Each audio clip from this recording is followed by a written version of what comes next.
শুভেচ্ছা, সবাইকে স্বাগত রাতের মাছরাঙা সংবাদে। আপনাদের সঙ্গে আছি আমি সাবরিনা হাসনাত। শুরুতেই গার্ডিয়ান লাইফ ইন্স্যুরেন্স সংবাদ শিরোনাম। চালু হতে না হতেই মুখ থুবড়ে পড়েছে ঢাকা ময়মনসিংহ রুটের দূরপাল্লার বাসগুলোর গেট লক সার্ভিস। নির্ধারিত স্টপেজের বাইরে থেকেও আগের মতোই যাত্রী ওঠাচ্ছে বাসগুলো। এতে যথারীতি যানজট লেগে থাকছে বিভিন্ন পয়েন্টে। ব্যবস্থা নেওয়ার কথা বললেও এই বিষয়ে খুব একটা তৎপরতা দেখা যায়নি ট্রাফিক পুলিশের। মৃত্যুদণ্ড চূড়ান্ত হওয়ার আগে কোনো আসামিকে কনডেম সেলে রাখা যাবে না। বন্দি 3 কয়েদির রিট আবেদনের শুনানি শেষে আজ এই রায় দিয়েছে হাইকোর্ট। মৃত্যুদণ্ড চূড়ান্ত হওয়ার আগে যাদের কনডেম সেলে রাখা হয়েছে 2 বছরের মধ্যে তাদের সাধারণ সেলে স্থানান্তরের নির্দেশও দেওয়া হয়েছে। এবং একীভূতকরণের খবরে অনেক ব্যাংক থেকে টাকা তুলে নিচ্ছেন গ্রাহকরা। একীভূতকরণের সুস্পষ্ট নীতিমালা না থাকায় এমন অবস্থা তৈরি হয়েছে বলছেন কোনো ব্যাংকার। তারা বলেন জোর করে এই কার্যক্রম করা যাবে না। এদিকে ডলারের দর ধীরে ধীরে স্থিতিশীল হয়ে আসবে বলে আশা করছেন তারা। এবারে বিস্তারিত। একদিন পার হতে না হতেই মুখ থুবড়ে পড়ল গেট লক সার্ভিস। যত্রতত্র যাত্রী ওঠাতে দেখা গেছে দূরপাল্লার পরিবহনগুলোকে। এতে যানজট থেকে মুক্তি পায়নি ঢাকা ময়মনসিংহ রুটে চলাচলকারীরা। যদিও ট্রাফিক পুলিশ বলেছেন নিয়ম ভাঙলে নেওয়া হচ্ছে ব্যবস্থা, কিন্তু দেখা যায়নি তেমন কোনো পদক্ষেপ। দাউদ হাসানের রিপোর্ট। রাজধানীর মহাখালী টার্মিনালের বাইরের আশপাশের এলাকা থেকে দূরপাল্লার বাসে বিশৃঙ্খলভাবে যাত্রী উঠানামা করায় দীর্ঘ যানজটের তৈরি হয়। নগরবাসীকে ভোগান্তি থেকে মুক্তি দিতে চালু করা হয়েছে গেট লক সিস্টেম। নতুন এই নিয়মে বলা আছে, মহাখালী ছাড়াও বনানী, কুর্মিটোলা এবং আবদুল্লাপুর থেকে যাত্রী তুলতে পারবে দূরপাল্লার বাসগুলো। কিন্তু এই নিয়মকে বুড়ো আঙ্গুল দেখিয়ে যত্রতত্র বাস থামিয়ে যাত্রী তুলতে দেখা গেছে চালক ও পরিবহন শ্রমিকদের। যাত্রী সবাই উড়াইতেছে, আমরা উড়াই। মাহাজন আমদানি পাইতেছে না, আমরাও পাইতেছি না, তেলের ভর্তুকি চলতেছে। রাজধানী এয়ারপোর্ট এলাকার সড়কের চিত্র এটি। এখানে বাস দাঁড়ানোর নিয়ম না থাকলেও রাস্তার মাঝে বাস থামিয়ে এভাবেই যাত্রী তুলছে পরিবহনগুলো। একই চিত্র দেখা গেছে মহাখালী, খিলক্ষেত, আজমপুর সহ বিভিন্ন পয়েন্টে। যাত্রী তোলা ও নামানোর ক্ষেত্রে কোনো নিয়মের তোয়াক্কা করছিলেন না বাস চালক ও শ্রমিকরা।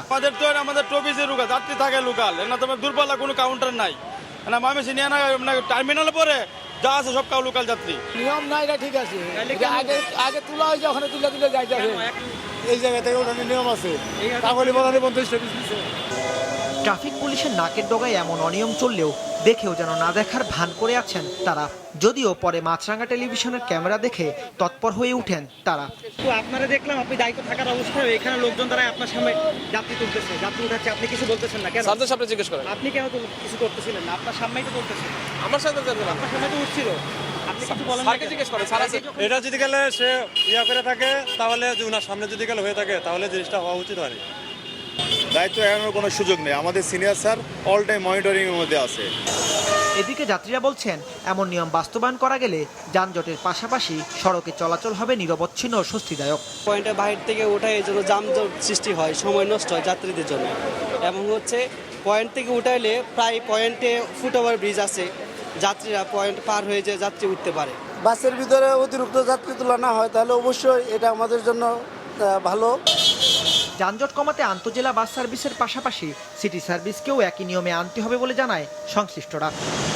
দাউদ হাসান, মাছরাঙা সংবাদ, ঢাকা। কোনো ব্যক্তির মৃত্যুদণ্ড চূড়ান্ত হওয়ার আগে তাকে মৃত্যুদণ্ডাদেশপ্রাপ্ত আসামি বলা যাবে না এবং তাকে কনডেম সেলে রাখা যাবে না বলে রায় দিয়েছে আদালত। নুরুন নাহার উইলির রিপোর্ট। মামলা চূড়ান্ত নিষ্পত্তি হওয়ার আগে মৃত্যুদণ্ডপ্রাপ্ত আসামিদের কনডেম সেলে রাখার বৈধতা চ্যালেঞ্জ করে 2021 সালের 2রা সেপ্টেম্বর হাইকোর্টে রিট করেন চট্টগ্রাম, সিলেট ও কুমিল্লা কারাগারে কনডেম সেলে বন্দী 3 কয়েদি। ওই রিটের প্রেক্ষিতে 2023 সালের 5 এপ্রিল চূড়ান্ত নিষ্পত্তি হওয়ার আগে দণ্ডিতদের কন্ডেম সেলে বন্দী রাখা কেন আইনত অবৈধ এবং কারাবিধির 980 বিধিটি কেন অসাংবিধানিক ঘোষণা করা হবে না তা জানতে চেয়ে রুল জারি করেন আদালত। দীর্ঘ শুনানি শেষে গত বছরের 12ই ডিসেম্বর মামলাটির রায়ের জন্য অপেক্ষমান রাখেন আদালত। বিচারপতি শেখ হাসান আরিফ ও বিচারপতি মোহাম্মদ বজলুর রহমানের হাইকোর্ট বেঞ্চ সেই রায় দিয়েছেন আজ।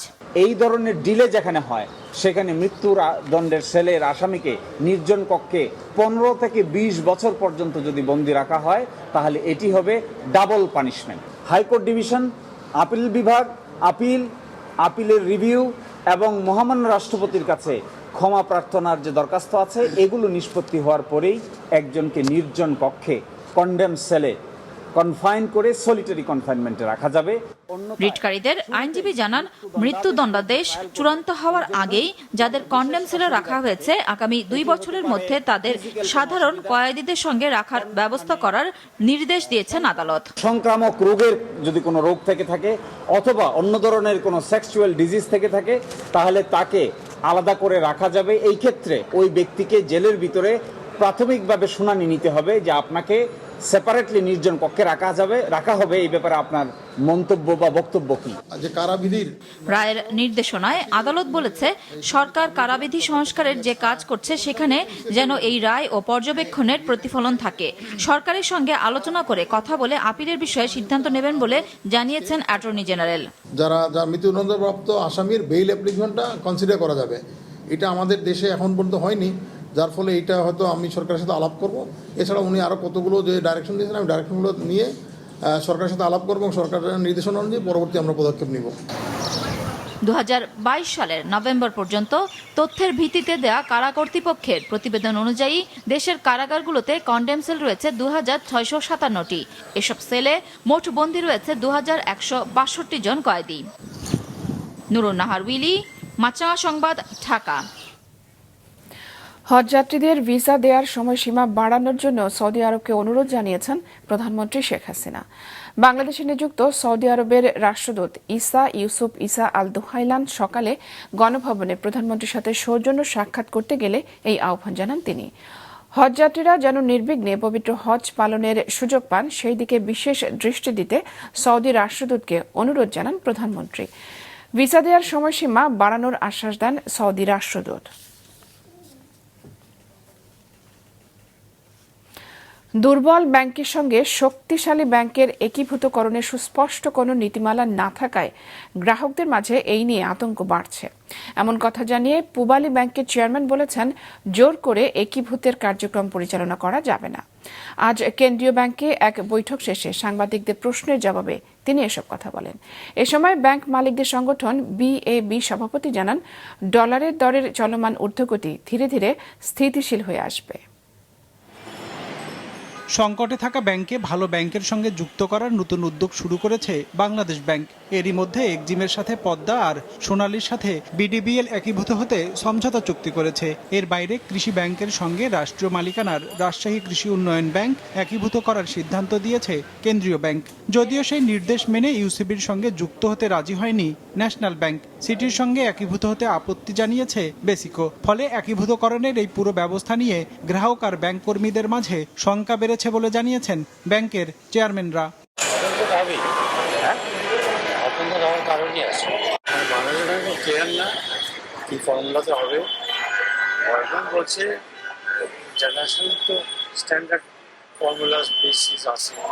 সেসব ফলো করে যদি জোর করে মার্চ যাওয়া সম্ভব, ভলেন্টারি মার্চ যাওয়া হয়, ভলেন্টারি অ্যাকুইজিশন হয়, আমরা একটা ছোট ব্যাংক কিনে এগুলো নর্মাল প্রসেসের মাধ্যমে জোর করে কোনো কিছু হবে।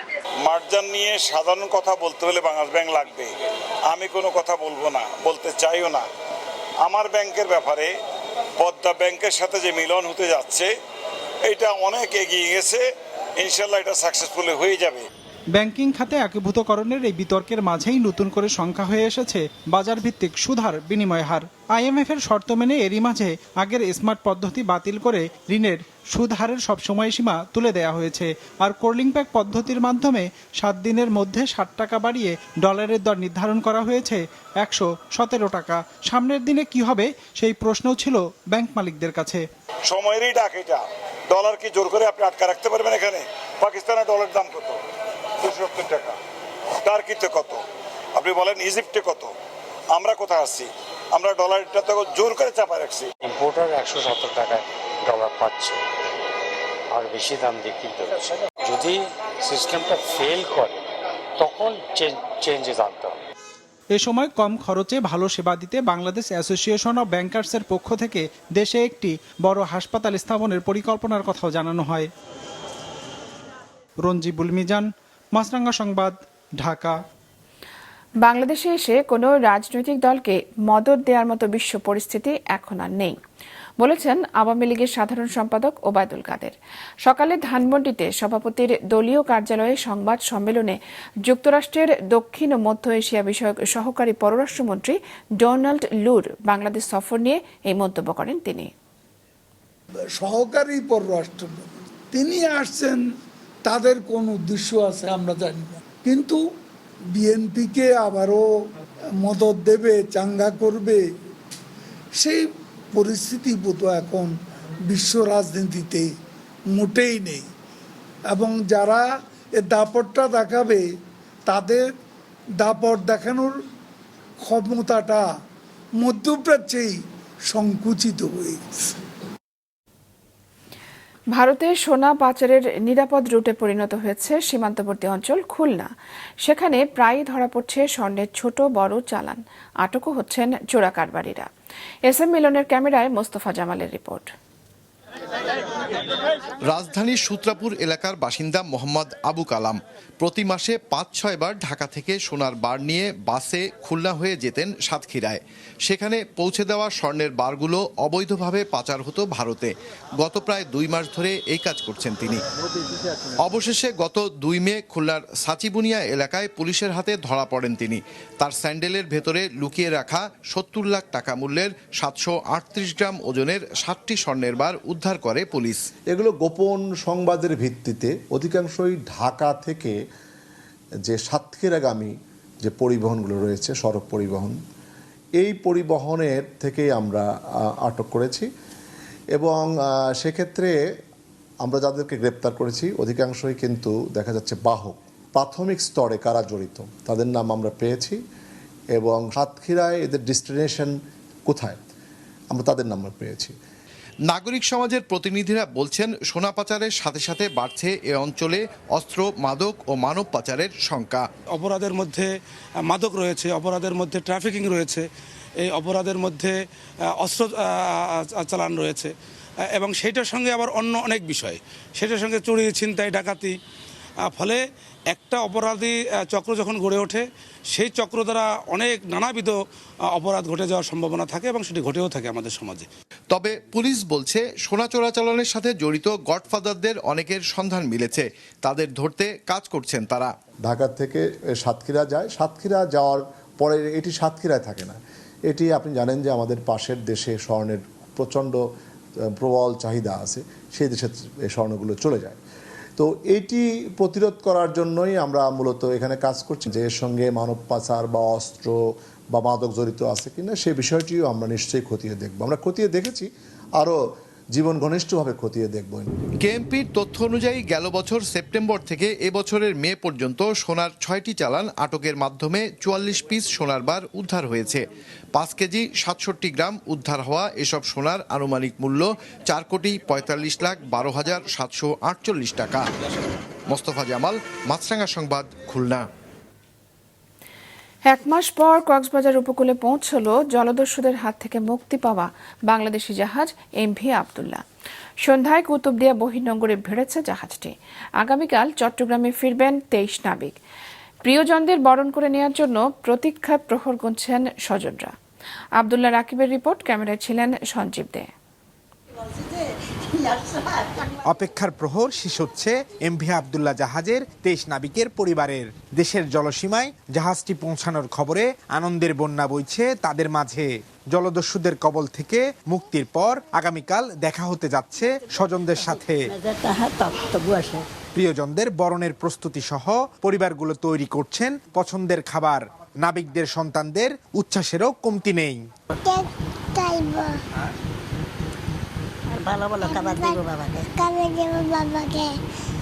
বাবা আসলে আমরা অনেক খুশি হব, সবাই বাবাকে আনতে যাব আর সারপ্রাইজ রাখছি। ছেলে যা যা পছন্দ করছে, কত ঈদে তো ওই পাঞ্জাবি টাঞ্জাবি সব কিনে রাখছে ছেলের জন্য। এখন শুধু ওকে নিয়ে আসলে আসলে বেড়াবো, ঘুরবো, আমাদের আবার নতুন ঈদ শুরু হবে আর কি। এই 23টা নাবিকের পরিবারে সবার পরিবারে একই অবস্থা হবে। আমার বাড়িতে আমার ছেলে আমার বুকে ফিরিয়ে আসবো, কোম্পানিরে আমি ধন্যবাদ জানাই। তার ফিরে আসাতে আমরা খুব আনন্দিত। উদ্ধার প্রক্রিয়ায় সহযোগিতা করার জন্য সংশ্লিষ্ট সবার কাছে আমি কৃতজ্ঞতা প্রকাশ করছি। সোমালিয়ায় জলদস্যুদের কবলে পড়ে এমভি আবদুল্লাহ জাহাজের 23 নাবিকের জিম্মি দশায় কেটেছিল 32 দিন। গেল 14 এপ্রিল মুক্তির প্রায় 1 মাসের মাথায় আজ ভোরে দেশের জলসীমায় জাহাজটি প্রবেশ করেছে বলে জানিয়েছে মালিকপক্ষ। বর্তমানে জাহাজটি কুতুবদিয়া উপকূলের পথে রয়েছে। রাতে সেখানে পৌঁছাতে পারে। আগামীকাল বিকেলে ছোট জাহাজে নাবিকদের চট্টগ্রামে নিয়ে আসার পরিকল্পনা রয়েছে জাহাজ কর্তৃপক্ষের। প্ল্যান হচ্ছে আমাদের কালকে যদি নাকি আবহাওয়া ঠিক থাকে তাহলে আমাদের ক্রুদেরকে আমরা ছোট একটা জাহাজ দিয়ে কুতুবদিয়া থেকে সবাইকে নিয়ে আসবো। ওর পর সবাই যার যার বাসায় চলে যাবে। যেহেতু সবাই আসবে স্বাভাবিকভাবে আমরা অফিস থেকে যাবো, but that will not be a formal one বা ওই ধরনের কোনো স্পেসিফিক ইয়ে হবে না। গেল 12 মার্চ সোমালিয়া উপকূল থেকে 600 নটিক্যাল মাইল দূরে জাহাজটি জিম্মি করে জলদস্যুরা। 32 দিন পর মুক্ত হয়ে সংযুক্ত আরব আমিরাতে পণ্য খালাস করে নতুন পণ্য নিয়ে 1 মে জাহাজটি দেশের পথে যাত্রা করে। আব্দুল্লাহ রাকিব, মাছরাঙা সংবাদ, চট্টগ্রাম। ঢাকা উত্তর সিটি কর্পোরেশন এলাকায় জলাবদ্ধতা দূর করতে 10টি কুইক রেসপন্স টিম গঠন করা হয়েছে। বৃষ্টিতে কোথাও সড়কে জলাবদ্ধতা হলে তারা দ্রুত এই সমস্যার সমাধানে কাজ করবে, জানিয়েছেন মেয়র আতিকুল ইসলাম। মেয়র হিসেবে দায়িত্ব গ্রহণের 4 বছর পূর্তি উপলক্ষে দুপুরে নগর ভবনে সংবাদ সম্মেলনে তিনি আরও জানান, ডেঙ্গুর প্রকোপ কমাতে এবার জনসচেতনতা তৈরিতে ওয়ার্ড কাউন্সিলরদের বিশেষ বরাদ্দ দেওয়া হচ্ছে। 2 বছরের মধ্যে শেষ হবে নতুন 18টি ওয়ার্ডের চলমান উন্নয়ন কাজ। এলিভেটেড এক্সপ্রেসওয়ের নিচে ফাঁকা জায়গাগুলোতে শিশুদের জন্য খেলার জায়গা করা হচ্ছে। শীঘ্রই কারওয়ান বাজারের একটি অংশ আর যাত্রাবাড়ির আরেকটি অংশ গাবতলীতে যাচ্ছে। যারা দোকান সরিয়ে নেবেন তাদের কোনো টাকা দিতে হবে না। তেজগাঁওয়ে নির্মাণ হতে যাচ্ছে আলাদা ট্রাক স্ট্যান্ড। তৃতীয় ধাপের উপজেলা নির্বাচনের প্রার্থীদের প্রতীক বরাদ্দ দেওয়া হয়েছে। আজ সকালে প্রতীক বরাদ্দ দেওয়া হয় মানিকগঞ্জ জেলা সদর এবং সাটুরিয়া উপজেলা পরিষদ নির্বাচনের প্রার্থীদের। পটুয়াখালীর 3 উপজেলা এবং লক্ষ্মীপুর সদর ছাড়াও নোয়াখালী সদর, বেগমগঞ্জ এবং কোম্পানীগঞ্জ উপজেলা পরিষদ নির্বাচনের 31 প্রার্থী পেয়েছেন প্রতীক। এছাড়া গাইবান্ধার সুন্দরগঞ্জ এবং সাদুল্লাপুর উপজেলা পরিষদ নির্বাচনে প্রতীক পেয়েছেন 34 প্রার্থী। এদিকে পাবনা জেলা প্রশাসকের সম্মেলন কক্ষে লটারির মাধ্যমে জেলা সদর, আটঘরিয়া এবং ঈশ্বরদী উপজেলার প্রার্থীদের প্রতীক বরাদ্দ দেন রিটার্নিং কর্মকর্তা। পাবনা সদরে চেয়ারম্যান পদে উপজেলা আওয়ামী লীগ সাধারণ সম্পাদক সোহেল হাসান শাহিন পান মোটরসাইকেল। এছাড়া কামিল হোসেন কাপপিরিচ, আবু সাইদ খান হেলিকপ্টার, রফিকুল ইসলাম রুমন আনারস এবং মোশাররফ হোসেন পেয়েছেন ঘোড়া প্রতীক। প্রতীক বরাদ্দের মধ্য দিয়ে আজ থেকে শুরু হয়েছে তৃতীয় দফায় অনুষ্ঠিত পাবনা সদর উপজেলা পরিষদ নির্বাচনের প্রচারণা। প্রার্থীদের জনসংযোগ, মিছিল, মিটিংয়ে সরগরম জেলা শহর। রাতে পাবনা সদর উপজেলা আওয়ামী লীগের সাধারণ সম্পাদক সোহেল হাসান শাহিনের মোটরসাইকেল মার্কা প্রতীকের সমর্থনে অনুষ্ঠিত হয় এক বিশাল মিছিল। মিছিলের নেতৃত্ব দেন নির্বাচন প্রচারণা কমিটির সভাপতি এবং জেলা আওয়ামী লীগের উপদেষ্টা আব্দুল মতিন খান, জেলা আওয়ামী লীগের যুগ্ম সাধারণ সম্পাদক ও পাবনা পৌরসভার সাবেক মেয়র কামরুল হাসান মিন্টু, জেলা যুবলীগের আহ্বায়ক আলী মুর্তজা বিশ্বাস সনি, যুগ্ম আহ্বায়ক শিবলি সাদিক, জেলা স্বেচ্ছাসেবক লীগের সাধারণ সম্পাদক প্রকৌশলী রুহুল আমিন, আওয়ামী লীগ নেতা আব্দুল্লাল মামুন ও সেলিম হোসেন সহ বিভিন্ন অঙ্গ সংগঠনের নেতৃবৃন্দ। পথ চলার 2 দশক পেরিয়ে এবছর 3 দশকের যাত্রা শুরু করতে যাচ্ছে দেশের প্রথম chain multiplex cinema hall star cineplex. সন্ধ্যায় রাজধানীর একটি হোটেলে জমজমাট আয়োজনে তৃতীয় দশকে পদার্পণের ঘোষণা দেয় তারা। দেশব্যাপী স্টার সিনেপ্লেক্স সম্প্রসারণ, আন্তর্জাতিক মানের বাংলা সিনেমা নির্মাণ, সর্বোপরি স্টার সিনেপ্লেক্সের স্বপ্ন এবং তার বাস্তবায়ন সম্পর্কে বিস্তারিত জানান প্রতিষ্ঠানটির চেয়ারম্যান মাহবুব রহমান রুহেল। বলেন 2004 সালে শুরু করে ধীরে ধীরে সিনেমা প্রেমীদের ভলমুখী করেছে স্টার সিনেপ্লেক্স। এই বছরের মধ্যে 30টি স্ক্রিন আনার কথা জানান রুহেল। ভালো স্ক্রিপ্ট হলে বাংলা সিনেমার মান আরও বাড়বে বলে আশাবাদ জানান তিনি। রাতের সংবাদ শেষ করছি, তার আগে গার্ডিয়ান লাইফ ইন্স্যুরেন্স সংবাদ শিরোনামগুলো জানিয়ে দিচ্ছি আরও একবার। একদিনেই মুখ থুবড়ে পড়েছে দূরপাল্লার বাসগুলোর গেট লক সার্ভিস। যত্রতত্র ওঠাচ্ছে যাত্রী, তৈরি হচ্ছে যানজট, তৎপরতা নেই পুলিশের। মৃত্যুদণ্ডাদেশ চূড়ান্তের আগে কোনো আসামিকে কন্ডেম সেলে রাখা যাবে না, হাইকোর্টের রায়। যাদের রাখা হয়েছে তাদের স্থানান্তরের নির্দেশ। এবং একীভূতকরণের খবরে ব্যাংক থেকে টাকা তুলে নিচ্ছেন অনেক গ্রাহক, সুস্পষ্ট নীতিমালা না থাকাকে দায়ী করছেন ব্যাংকাররা। এই ছিল এখনকার মতো। ফেসবুকে আপডেট পেতে ভিজিট করুন মাছরাঙা টেলিভিশনের পেজে। ইউটিউব চ্যানেলেও দেখতে পারেন আমাদের সংবাদ, প্রতিবেদন এবং অনুষ্ঠান। দর্শক, রাস্তার ধুলো এবং ধোঁয়া ফুসফুসের ক্ষতির কারণ হতে পারে, তাই জীবাণু এবং ফুসফুসের সংক্রমণ থেকে সুরক্ষিত থাকতে ব্যবহার করুন ফেস মাস্ক। এতক্ষণ সঙ্গে থাকার জন্য ধন্যবাদ।